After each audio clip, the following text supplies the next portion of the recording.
We're here today to celebrate pets. Here with us today is Rick Gatteau to tell us about his dog, Jack, who's here with us on the monitor. Great. Hi, Jack. So how did you first get Jack? So my partner and I first got Jack about 7 years ago. My partner actually had an English bulldog before. I never had any dogs in my life at all. And actually, I hate to say it, I didn't want a dog. And then he saw Jack. He said, we should get Jack. And we saw him, and I fell in love in a second. And then I am now upset I didn't have a dog my entire life. I get that.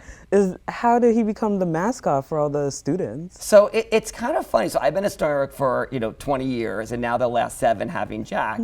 I started bringing him to campus to different events, and I have an Instagram page at Rick Gatteau, and I started posting pictures of Jack and bringing him to various things on the academic mall, and people just started falling in love with him.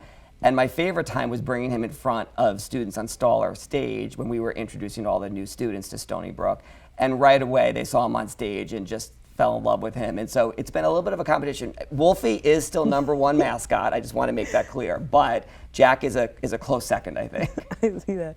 So, with a lot of pets being dog therapy, learning how to do stuff for people, how does therapy with dogs help students? So one thing I didn't realize till I actually had a dog myself was the fact that it is a real stress reliever. I mean, when people say about dog meaning being man's best friend, I think it's so true because dogs, to me, they just relax you. I personally take Jack for walks all the time. That's kind of my therapy, going for a walk. Dogs also don't talk back, so that's a good thing.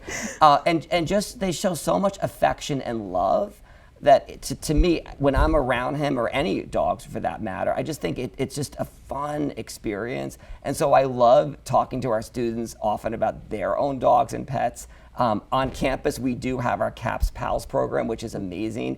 They host dozens of CAPS Pals events during the year in which dogs do come to campus. I'm sure several students we know have gone.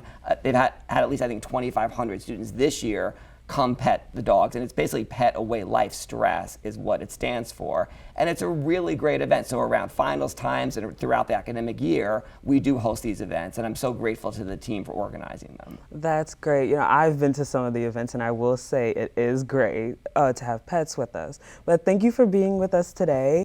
After the break, we'll send you back out to Island Federal Arena for highlights and analysis for the first half of the game. Stay with us.